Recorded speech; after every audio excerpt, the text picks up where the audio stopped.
오늘 우리가 함께 나누실 하나님의 말씀은 유다서 1장 20절에서 21절입니다. 유다서 20절에서 21절입니다. 우리 함께 하나님의 말씀을 읽도록 하겠습니다. 사랑하는 자들아, 너희는 너희의 지극히 거룩한 믿음 위에 자신을 세우며 성령으로 기도하며 하나님의 사랑 안에서 자신을 지키며 영생에 이르도록 우리 주 예수 그리스도의 긍휼을 기다리라. 주님의 말씀입니다. 하나님 감사합니다. 아멘. 코로나 팬데믹은 전 세계 모든 사람들에게 고통과 불편함 등 많은 부정적인 그런 영향과 결과를 가져오고 있죠. 그런데 이 고통의 시간 속에서 우리가 부인할 수 없는 것 중에 하나가 코로나 팬데믹으로 인해 이전에 감추어져 있던 것들이 드러나기도 한다는 점입니다. 그 중에 하나가 한국 사회에 감춰져 있던 신천지라는 사이비 종교가 드러났던 일입니다. 이미 한국 개신교인들에게 신천지는 이른바 추수꾼이라는 이름으로 교회에 잠입하여 교회를 분열시키고 또 전복시키는 위험한 이단으로 널리 알려져 있었습니다.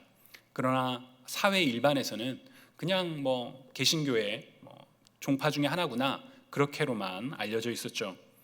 많은 교회들이 신천지를 경계해야 한다, 추수꾼을 조심해야 한다라고 그런 경고의 메시지를 전하고 있음에도 신천지는 한국 사회에 아주 빠르게 확장되고 있던 그런 신흥 종교 중에 하나였습니다.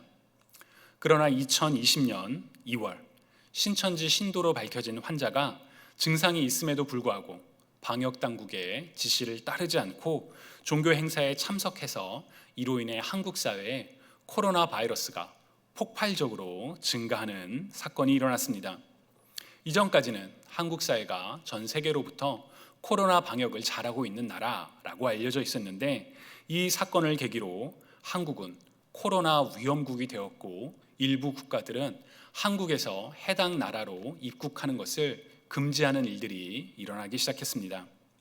또한 코로나 바이러스의 확산으로 말미암아 많은 사람들이 불편을 겪게 되면서 신천지는 이제 개신교의 이단 사이비를 넘어서 사회의 안전을 위협하는 아주 위험한 그런 종교로 알려지게 되었습니다. 물론 그렇다고 해서 신천지의 세력이 줄어든 것 같지는 않습니다. 탁지일 교수는 교회와 이단이라는 책을 통해서 이단에게 소속된 신도들에게 흔히 나타나는 그런 증후군 중에 하나로 리플리 증후군이라는 것을 이야기합니다. 이 리플리 증후군은 자신이 처한 현실을 부정하면서 자신이 꿈꾸고 동경하는 허구의 세상을 진실로 믿고 거짓말과 행동을 합리화하게 하는 증상을 가리키는 표현입니다. 즉, 이단에 빠진 사람들은 이단의 거짓과 그런 잘못된 문제가 드러나도 미혹된 이단의 교리를 맹목적으로 이게 진짜야 라고 따르는 현상을 바로 이 리플리 증후군이라고 합니다.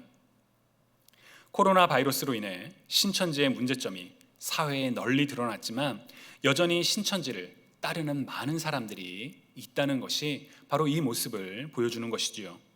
또한 한국 사회의 많은 이단 종교들은 자신들의 정체성을 감추고 다양한 사회 참여와 봉사를 통해 영역을 확장해 나가고 있기 때문에 여전히 이들은 암세포처럼, 눈에 보이지 않는 암세포처럼 한국 사회와 교회에 전폐될 그럴 가능성도 있습니다. 그렇게 우리 그리스도인들은 이들에 대한 경계를 늦춰서는 안 될 것입니다. 그렇다면 어떻게 그리스도인들이 신천지와 같이 거짓 가르침을 전파하는 이단 사이비로부터 우리 자신과 또 우리 공동체를 보호할 수 있을까요? 오늘 우리가 읽은 유다서의 말씀을 통해 거짓 교사들로부터, 이단으로부터 우리의 신앙을 지키는 법에 대해서 함께 말씀을 나누고자 합니다. 먼저 오늘 우리가 읽은 유다서는 유다가 쓴 편지입니다. 여러분, 유다라는 이름을 들으면 어떤 인물이 가장 먼저 떠오르시나요? 제가 화요일 밤 9시마다 우리 교육부 교사분들을 위해서 라이브 러닝이라고 해서 유튜브 라이브를 진행을 하거든요. 근데 그 내용을 준비하다가 조금 재미난 점을 발견했습니다. 미국의 많은 이름들은 성경에서 온 경우가 많습니다. 데이비드, 조셉, 조슈아, 세뮤엘, 피터, 홀, 정말 우리가 아는 많은 이름들, 우리 교육부에도 이런 이름들을 가진 친구들이 많이 있는데 다 성경에 등장하는 인물들이죠. 그런데 저는 지금까지 유다라는 이름을 가진 사람을 본 적이 없습니다. 왜 없을까요? 아마도 추측이지만 우리가 유다라는 이름을 들었을 때 가장 먼저 떠오르는 인물은 예수님을 배신하여 은 30에 팔고 그 죄책감에 스스로 생명을 끊은 유다, 가롯 유다가 먼저 떠오르기 때문에 사람들이 주다라는 이름으로 이름을 안 짓는 것이 아닐까라는 추측을 해보았습니다. 그럴듯한가요? 그런데 사실 이 유다라는 이름은 참 좋은 이름입니다. 성경에 등장하는 첫 번째 유다는 야곱의 넷째 아들로 유다 지파의 조상이 되는 인물입니다. 창세기 29장 35절을 보면 그 레아가 넷째 아들을 낳으며 내가 이제는 여호와를 찬송하리로다 라며 이 아이의 이름을 유다라고 지었다라고 합니다. 히브리어로 야다라는 동사가 있는데 이게 찬양하다라는 뜻입니다. 그래서 유다라는 뜻은 하나님을 찬양하다라는 이름이죠. 이름을 부를 때마다 하나님을 찬양하다, 정말 좋은 이름이지 않나요? 우리 한국 사회에 많이 신생아 이름 중에 항상 상위 랭킹으로 올라가던 이름 중에 하나가 예찬이라는 이름이 있습니다. 예수님을 찬양하다. 그러니까 사람들은 이름을 통해 하나님을 찬양하는 걸 기억하고 싶어 하죠. 그런 점에서 주다라는 이름은 정말 좋은 이름입니다. 또한 이스라엘이 분열했을 때 남쪽 왕국을 유다라고 부르기도 했고, 이 유다 지파에서 다윗, 가장 이스라엘의 위대한 왕이라고 할 수 있는 다윗도 태어나고, 그리고 다윗의 후손으로 예수님이 태어나기도 하죠. 그리고 적어도 가룟 유다가 등장하기 전까지 유다는 아주 좋은 이름으로 성경에는 여러 명의 유다들이 등장합니다. 가장 널리 알려진 인물이 바로 가룟 유다, 예수님을 판 제자가 있고요. 또 예수님의 제자 중에 다데오라고 불리는 유다라는 인물도 있습니다. 그리고 또 한 명의 유다, 바로 예수님의 형제인 유다가 있습니다. 학자들은 유다서의 저자 이 유다는 예수님의 형제였던 유다라고 설명을 합니다. 유다서 1절을 보시면 예수 그리스도의 종이요 야고보의 형제인 유다는 부르심을 받은 자 곧 하나님 아버지 안에서 사랑을 얻고 예수 그리스도를 위하여 지키심을 받은 자들에게 편지하노라 라고 편지를 쓴 목적, 그리고 이 편지가 누가 쓰고 있는지를 보여주죠. 가톨릭에서는 마리아가 동정의 몸으로 예수님을 낳고 죽을 때까지 이 처녀의 몸으로 살았다라고 이야기를 합니다. 그러나 개신교에서는 마가복음 6장의 말씀, 이 사람의 마리아의 아들 목수가 아니냐, 야고보와 요셉과 유다와 시몬의 형제가 아니냐라는 이 구조를 근거로 예수님이 이렇게 태어나고 난 뒤에 마리아는 요셉과의 관계를 통해서 이렇게 아이들을 4명이나 낳았다라고 이야기를 합니다. 이 4명의 아들 중에 마지막 유다, 바로 이 유다가 야고보의 형제, 예수님의 형제, 그리고 오늘 우리가 읽은 유다서의 저자인 유다입니다.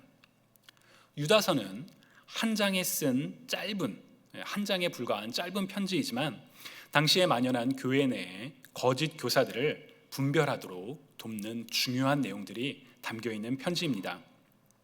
거짓 교사들은 누구일까요? 오늘날의 한국 교회의 거짓 교사들이라고 한다면 제가 설교를 시작하면서 말씀드렸던 것과 같이 신천지. 왜냐하면 이들은 이 신천지가 접근하는 방법이 그거죠. 우리 성경을 같이 공부해 봅시다 라고 하면서 교회 바깥에서 성경을 공부하게 하는 거. 그래서 이제 신천지를 분별하는 방법 중에 하나가 교회 바깥에서 성경을 공부한다고 하면 이거 혹시 신천지 아니야? 라고 우리 그렇게 이제 배우죠. 한 가지 우려스러운 점은 요새는 이제 유튜브가 워낙 개인 미디어가 활성화가 되면서 개인 미디어를 통해 성경을 이야기하는 사람들이 정말 많습니다.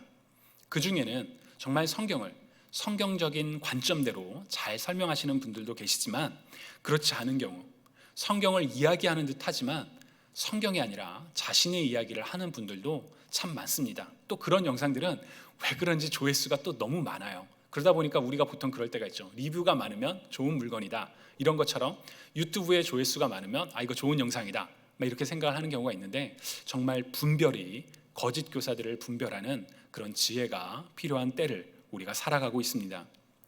유다서에는 거짓 교사의 특징들을 몇 가지로 나누어서 설명합니다.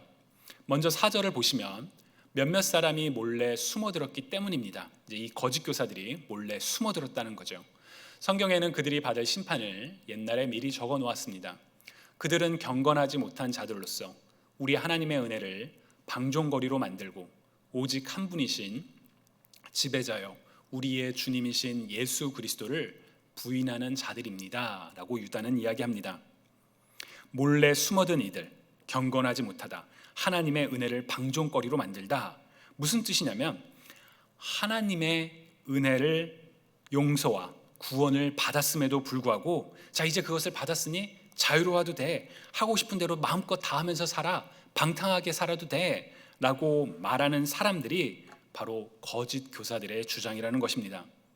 사회에 나가서 온갖 불의와 부정한 일들, 사람을 아프게 하고 마음을 다치게 하는 그런 일들을 꺼리낌 없이 하다가 주일만 되면 교회 건물로 와서 주여 라고 부르면 된다라고 생각하는 사람들, 우리가 보통 썬데이 크리스찬이라고 불리는 바로 이런 사람들이 하나님의 은혜를 방종거리로 만드는 것이라고 우리는 이야기할 수 있죠.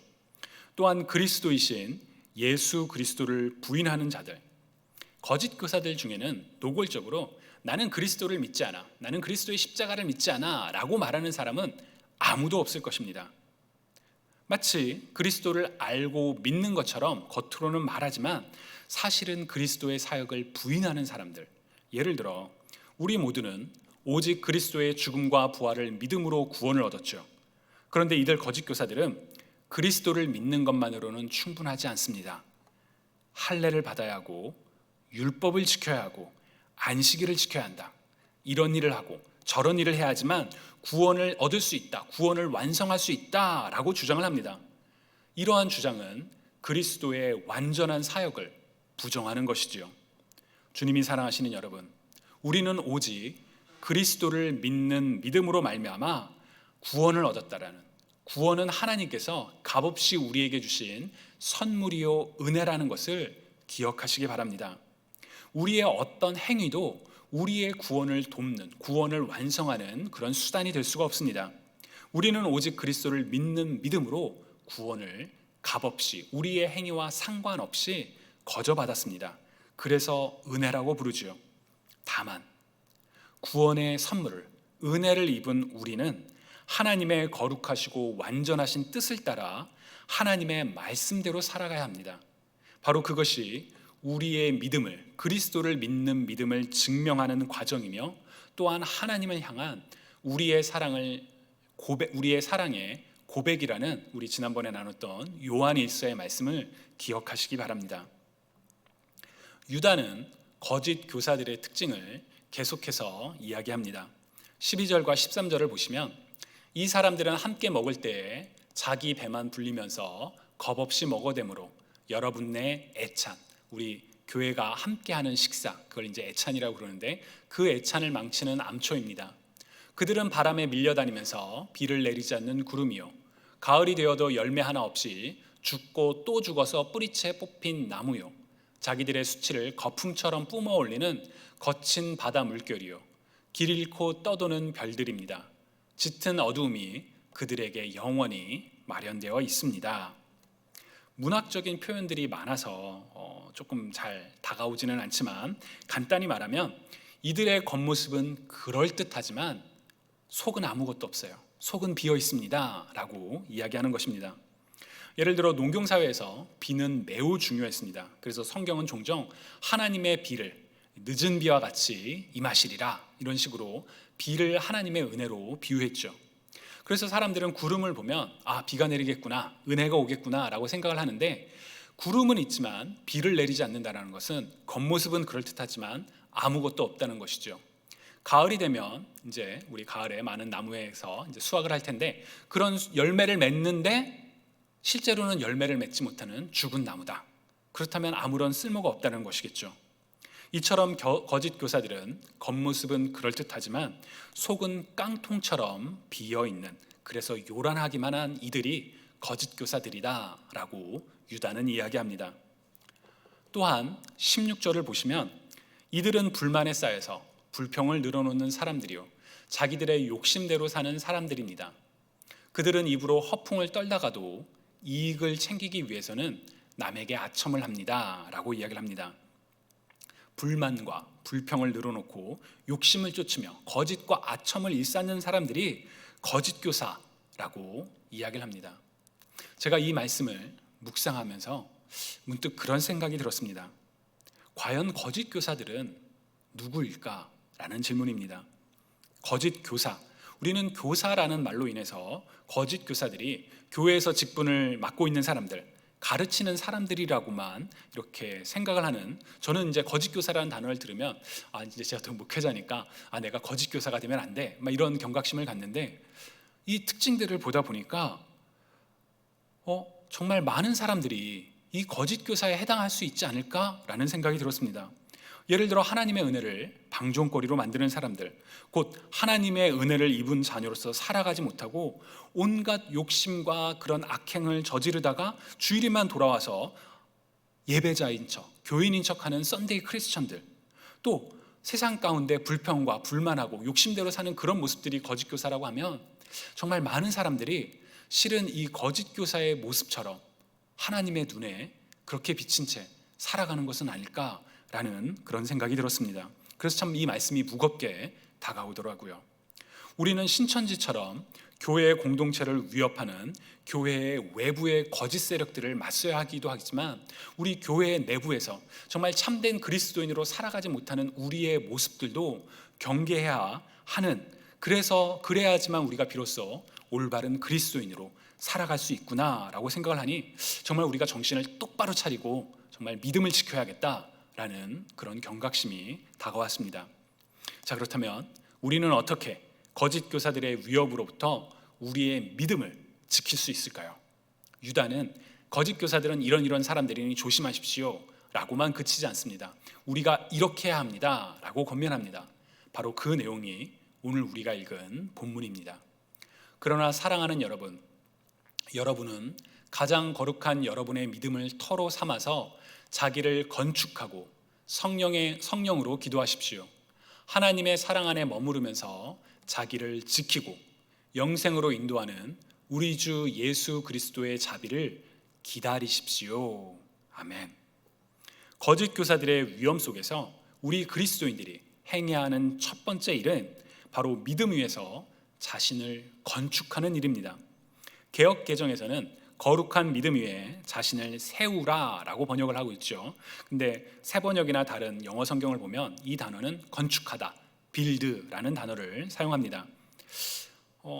건물을 세우는 것, 자신을 건축하다, 사실 우리말 표현하고는 좀 맞진 않아요. 우리 자신을 건축하라 라고 이야기를 하니까. 근데 영어로는 비슷합니다. build up 라고 얘기하면 build yourself up 이런 식으로 표현하면 그렇지, 그런 의미가 이제 좀 다가오긴 하죠. 그렇지만 그 의미를 생각하면 우리 그리스도인들은 믿음 위에서 우리 자신을 건축해야만 합니다. 여러분, 건축을 하는 과정을 보면 먼저 땅을 파죠.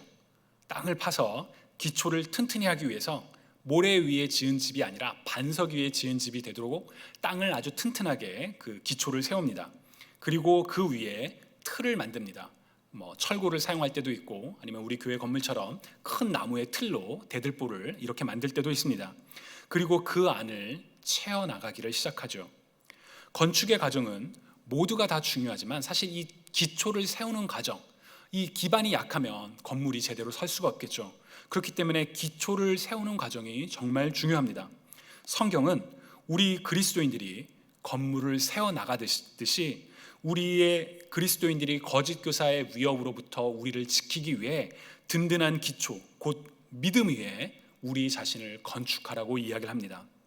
그래서 우리가 해야 할 첫 번째 일은 우리의 믿음 위에 우리를 건축해 나가는 과정입니다. 그것은 단번에 이루어지는 것이 아니라, 여러분, 건물도 사실 세울 때 시간이 많이 걸리잖아요.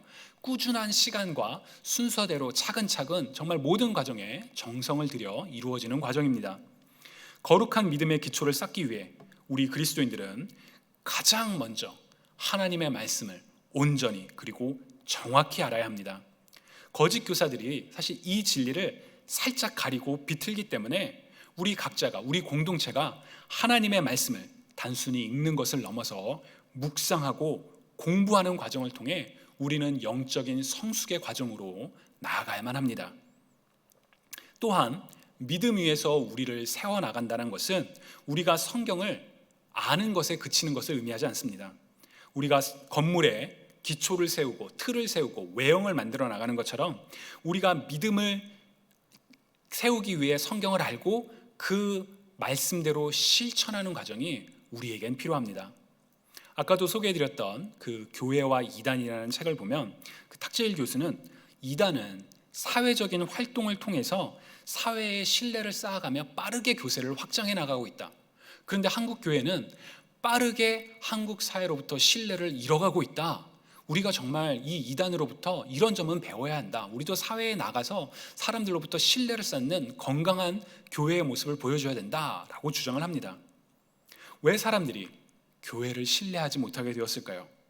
지식만 있고 말만 그럴듯하고 실천이 부재하기 때문입니다. 그리스도의 사랑을 외치지만 세상 가운데 사랑이 없고, 그리스도 안에서 정직과 올바른 삶을 이야기하지만 세상 가운데 일반인들과 똑같이 살아가기 때문에 교회가 사회로부터 신뢰를 잃어가고 있는 것이지요. 그리스도의 향기가 우리의 삶과 행동을 통해 사회로 흘러나가야 하는데, 우리가 교회 안에서 말씀을 아는 것에 머무르다 보니 외형만 그럴듯하고 하지만 실제는 비어있는 그런 모습으로 변질되는 일이 일어나는 것은 아닐까요? 그렇게 우리는 믿음 위에 우리를 건축, 곧 말씀의 든든한 기초 위에서 믿음을 세우고 믿음을 실천해가는 그런 삶을 우리는 살아야만 합니다. 주님을 사랑하시는 여러분, 거룩한 믿음 위에 우리 자신을 건축하시기 바랍니다. 우리 공동체를 함께 세워가는 그런 우리 모두가 되실 수 있기를 주님의 이름으로 축복합니다. 성령으로 기도하라는 권면 역시 오늘 우리가 붙잡아야 할 권면입니다. 나의 뜻이 아니라 성령님과 함께하는 기도의 과정을 통해 하나님의 뜻을 분별하고 우리는 하나님의 뜻이 이루어지도록 기도해야 됩니다. 기도의 목적은 내 뜻을 이루기 위함이 아니라 기도를 통해 하나님을 알고 하나님의 뜻이 이루어지도록, 그래서 세상 가운데 하나님께서 하시는 거룩한 일에 우리가 함께 참여하는 것이지요. 그런 점에서 우리가 기도의 시간보다 정말 기도를 자주 많이, 어제 제가 그 수요기도에서 나눴던 것처럼 쉬지 말고 기도하는 거 정말 중요하지만 시간보다 더 중요한 것은 기도의 질, 내용입니다. 주님께서도 분명 기도할 때 이방인과 같이 중언부언하지 말라, 그들은 말을 많이 하여야 들으시는 줄 생각하느니라 라며 기도의 중언부언은 필요 없다, 하나님께서는 기도를 들으신다 라고 분명하게 말씀하신 바가 있습니다. 우리 안에 우리와 함께 하시는 성령 하나님을 의지하며 기도할 때 우리는 우리의 뜻이 아니라 하나님의 뜻이 이루어지는 기도를 하나님께 드릴 수가 있습니다. 바로 그 기도를 들으시는 저와 여러분이 되시기를, 성령으로 기도하시는 우리 모두가 되기를 주님의 이름으로 축복합니다. 하나님의 사랑 안에서 자신을 지키고 영생을 인도하는 우리 주 예수 그리스도의 자비를 기다리라 라고 또 유다는 이야기합니다. 이 권면도 정말 우리가 마음에 새겨야 할 권면입니다. 신천지를 비롯하여 많은 이단들은 종말의 때를 강조합니다. 종말의 비유가 사실 이것이다, 종말의 때가 오고 있다 라고 사람들을 미혹하지요. 그러나 반면 교회는 어떤가요? 성경은 분명 종말이 임할 것이며, 아니 예수 그리스도께서 반드시 다시 오실 것이라고 분명하게 이야기를 합니다. 다만 그날과 그때는 아무도 모르기에 우리는 항상 열처녀처럼 깨어 준비해야 된다, 기다려야 된다라고 이야기를 하죠. 그런데 우리는 때로는 그 때를, 그 종말이 반드시 온다라는 것을 잊어버리고 살아가는 그런 순간은 있지는 않으신지요? 그리스도께서 다시 오실 그 날을 기다리며 오늘 우리의 믿음을 따라 최선을 다하여 살아가는 삶, 바로 그 삶이 예수 그리스도의 자비를 기다리며 살아가는 삶이라고 할 수 있습니다. 그리고 바로 그러한 삶을 살아갈 때 우리는 세상에 만연한, 그리고 이미 교회 안에 침투해 있을지도 모를 거짓 교사들의 잘못된 가르침과 행동들로부터 우리의 믿음을 지킬 수가 있습니다. 주님이 사랑하시는 여러분, 거룩한 믿음 위에 우리를 건축하라 라는 성경의 권면을 기억하며 오늘 하루 힘차게 살아가시기 바랍니다. 믿음의 든든한 기초 위에서 하나님을 더욱 깊이 알고 만나며 말씀을 따라 말씀을 실천하는 과정을 통해 세상 가운데 그리스도의 향기를, 그리스도의 영광과 사랑을 증거하는 삶을 사시기 바랍니다. 또한 이단과 사이비, 거짓 교사들의 위협 속에서도 주께서 우리에게 주신 순전한 믿음을 주님께서 다시 오실 때까지 끝까지 지키시는 저와 여러분이 되시기를 주님의 이름으로 간절히 축복합니다. 오늘 우리에게 주신 말씀 생각하며 우리 같이 거듭의 기도 함께 드리시겠습니다. 사랑의 하나님, 이 시간 정말 우리가 오늘 함께 나눴던 유다서의 말씀을 기억하기 원합니다. 거룩한 믿음 위에서 우리를 건축하며 성령으로 기도하며 주님께서 다시 오실 때까지 주님의 자비를 기다리며 오늘 하루 세상에 만연한 거짓 교사들의 위협으로부터 우리의 믿음을 지키며 살아가는 우리 모두가 되기를 주님 이 시간 간절히 기도합니다. 주님, 때로는 우리는 연약하여 넘어질 때도 있지만 그때마다 우리와 함께 하시는 성령 하나님의 힘입어 다시 일어나 정말 믿음을 지키고 믿음대로 살아가는 우리 모두가 될 수 있도록 주님 우리를 축복하여 주옵소서. 감사드리며 살아계신 예수 그리스도의 이름으로 기도드립니다. 아멘.